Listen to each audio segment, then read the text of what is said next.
ने 7 दिन का अल्टीमेटम दिया है सरकार को धर्मेंद्र प्रधान के इस्तीफे के लिए।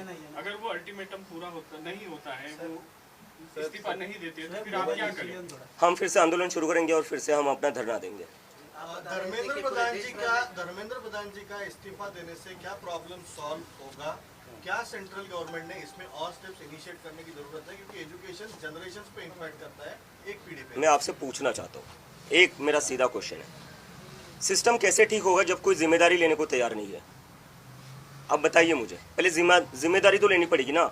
कल को आप किसी कंपनी में काम करते हो, उस कंपनी में नुकसान हो रहा है उस कंपनी का आपकी वजह से, क्या वो नुकसान फायदे में बदल सकता है जब तक आप रिजाइन ना करो? और ये कौन सा है, मतलब कोई भी प्राइवेट जॉब देख लीजिए, आप कहीं प्राइवेट जॉब करने जाओगे, आपसे एक गलती हो जाए, दो गलती हो जाए, आपको जॉब से निकाल देंगे। यहाँ हर रोज पेपर लीक हो रहे हैं, देश में कौन सा एक सरकारी पेपर है जो लीक नहीं हो रहा है? उसके बाद भी कोई रेजिग्नेशन नहीं आ रहा है, तो जब तक रेजिग्नेशन नहीं आता तो कैसे मान सकते सिस्टम ठीक होगा? पहले रेजिग्नेशन तो देकर दिखाओ, हमें बताओ तो कि आप गलती मानने के लिए तैयार हो। आप गलती ही नहीं मानने को तैयार हो।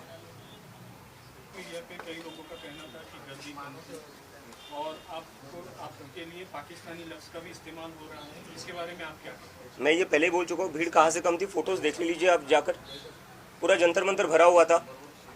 कुछ लोग आ गए थे जो धरना शुरू होने से पहले ही फोटो निकाल कर चले गए और दिखा दिया कि देखो भीड़ आई। अरे शुरू ही नहीं हुआ था, मैं खुद वहां नहीं पहुंचा था, जब मैं चला गया तब तो पूरा भरा हुआ था। और किस को पाकिस्तानी कहोगे आप? स्टूडेंट्स को पाकिस्तानी कहोगे, मुझे पाकिस्तानी कहोगे, अपोजिशन को पाकिस्तानी कहोगे, आप जैसे पत्रकारों को पाकिस्तानी कहेंगे जो सरकार से सवाल पूछते हैं। तो भारतीय है कौन, इंडियन है कौन? बस IT सेल वाले। क्या लगा रखा है इस देश में?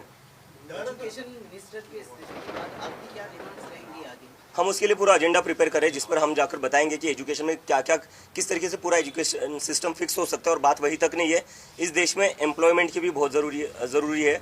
हम देख रहे हैं 10-12 साल में, जो पिछले 10-12 साल में जो इंडिया का पॉलिटिक्स रहा है, हिंदू मुस्लिम कर रहे हैं। उस हिंदू मुस्लिम से किसी को जॉब नहीं मिल रही है, उस हिंदू मुस्लिम से किसी की एग्ज़ाम अच्छी नहीं जा रही है।